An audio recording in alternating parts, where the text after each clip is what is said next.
What's up, YouTube?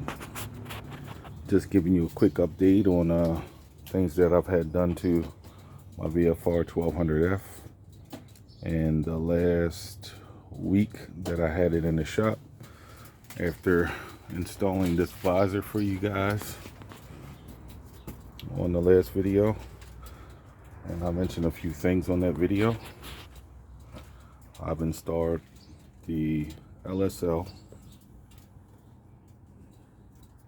Bar Riser Kit from Sport Bike Track Gear. Is who I ordered it from. Had the shop put that in. I didn't put it on. It cost me roughly around $400 for the kit. And installation, you know, that depends on your shop or whether you do it yourself. I like the bars. They're closer to me. I have a better upright seating position. As you see, I have a cell phone holder. I could use a regular cell phone holder here. This doesn't fully go across the triple tree. If you see LSL or Spiegler, whichever one you want to call it, it's got LSL stamped on it though. Only clips on to where the clip-ons were originally, halfway across, and then clamped there, leaving everything in the middle open. Same thing repeated the other side. These bars are probably about 2.5–3 inches higher. I was going to go for the Healy bars. I know a lot of people use those because they're clip-ons, but I'm looking for more touring than sport. And you guys know that this bike is more sport than touring, so I just added on these bars just to get it a little closer to the touring side. Handles well, took it out yesterday, everything worked fine. You know, all the factory controls, and well, I added those on. I also added on KOSO heated grips with 5 functions. That's the coolest, that's second heat, third heat, that's orange, that's fourth, and that's red. You can't tell much on the camera, but you can in person. That's red, that's the hottest. That's the hottest one, and that's off. One issue, and I seen this on the other video, when you do your left and your right signal, if you have on gloves, see, I'm aware of it, so I didn't hit it that time, but if you have on gloves, watch this. Oh, look at that. You see, and then you gotta cycle all the way through. Your heated grips are on in the middle of the summer, and you'll see the light though. It's kind of nerve-wracking, but once you get used to it, you can do it. But when you install these heated grips, I suggest that you have the switch a little more upright there, avoiding that turn signal when you get your grips on. Just turn them up a little bit so that that control is kind of in this section aligned with the horn. Also installed foam hand grips over top of the KOSO heated grips. The KOSO heated grips are definitely sporty, but vibration. I do not like vibration. I have a serious issue with my hands numbing when I'm riding, and there's going to be a few more add-ons. So the heated grips came with end caps, which I don't like because of vibration, and I like the extra space that end caps at the bar ends give you. These are just hollow end caps, no weights inside, anything.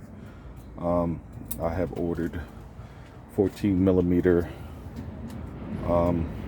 cylindrical type bar ends, red, same color as the bike, that come out pretty wide. I forgot how many millimeters, but I think about right there, because these grips are a little bit small for my hands. My hands fit, but I like that little extra because sometimes I like to bring them out a little wider. So my bar ends have a dual purpose when I use them. They're on the way. That's going to be added to it. I've also had, which you can't see here, the Sabsteef SABSTEEF ECU tune done to it while it was at the shop. I could have did it myself, but since it was at the shop and they had a tuner there, I just let him do it, and Sabsteef got right in touch with me. And you know, everything was taken care of. The first gear, second gear, and sixth gear restrictions. Bike has opened up and rides much better now. Does really well. I've also added the little seat cushion because we all know I'm going for more touring, not more touring, but I'm adding some touring features. I didn't want to buy a whole new seat. That's a little expensive. I added this little mesh Badass Moto, made by Badass Moto. I ordered it off of Amazon. Badass Moto. Ordered that off of Amazon. Just velcroed it up, took the seat off, velcroed it up, and man, it doesn't look like much, but this makes a difference. This made a big difference on a three-hour run I did the other day. My ass knows the difference. And here's a star of the show, which many of you have seen. Not the most expensive, but Kaufman exhaust. Directly off of eBay. Had that installed by the shop. Took the old Battlestar X looking exhaust off the bike. I know that you can just undo the wire and have it on there and everything, but I didn't like the look of that big chrome exhaust on this bike, so I just have the Kaufman. I was going to get a Competition Works, and I still might, or I might get something else later on in the future. As you can see, my bike doesn't have a center stand. Yeah, it's pretty good. Still got the baffles in there. I could take the baffles out, but I think it's fine with it. I had all that done. The Kaufman exhaust. I ain't got my bags on here, but you can see I'm one of the lucky guys that still have the little end caps for the bags. I noticed them. I'm wondering if I should take them off when I'm riding without them, because I don't want to lose those. Anyway, we can hear it start up. I'm sure you guys, there's another video, another guy that does the start up with the Kaufman exhaust, but I'm just going to feature it on mine. Also put a tank protector here. It was a little short one. I ordered it from Cycle Gear. Generally this would go up here, but I figured just right there, because I'm not as much on the tank now with these bars. Look at that line up. Look how that lines up right with the tank now. I'm even with the tank. Those LSLs, I love them. Put my cell phone there. I also have a USB charger that I'm going to be installing right here so that I can charge my cell phone and get my GPS and everything while I'm on the ride. But anyway, I'm going to start it up for you guys.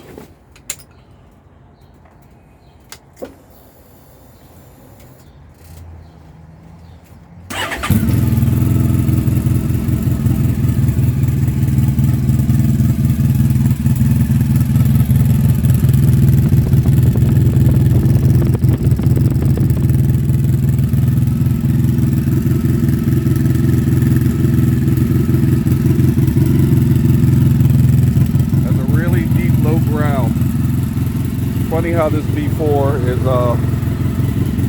louder and much more gruntier when you're not giving it any gas.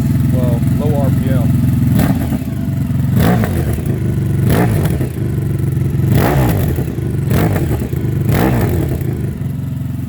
Right there, and that's fine.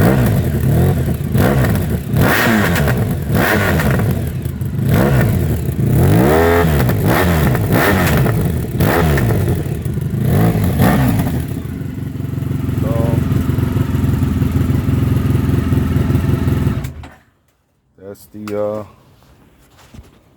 exhaust. Now, I am getting a bit of backfire out of there, and I thought that Sabsteef would have taken that out of there, but I don't think it's so bad.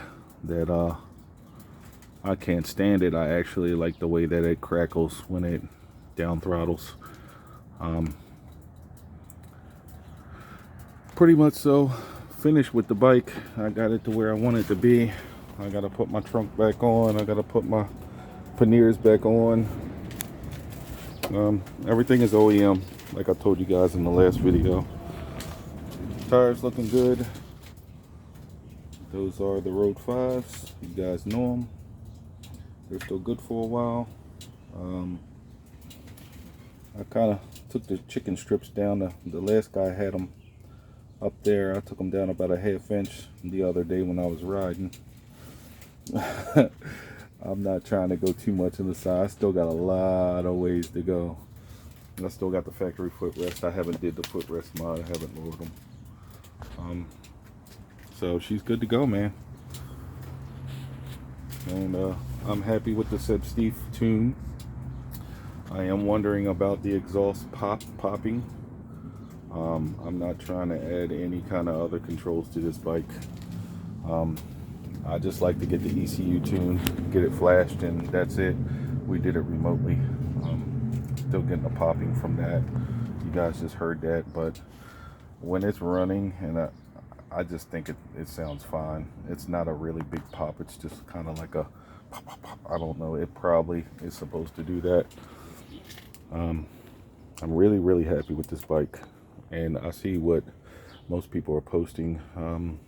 Can't think of the name right off the hand. The guy, the British fellow, or that has the blue one. I've been leaving some comments on his page. His videos have definitely helped me decide to get this, and the other guy that has almost the same setup as me. Sorry, I don't know your name, guys, but you guys have been a determining factor of me buying this bike.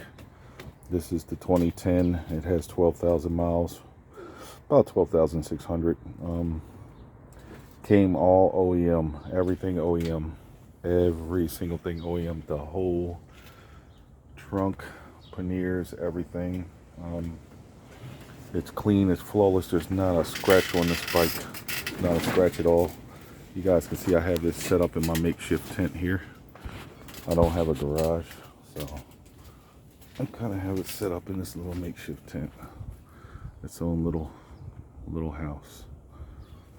Of course, with added security.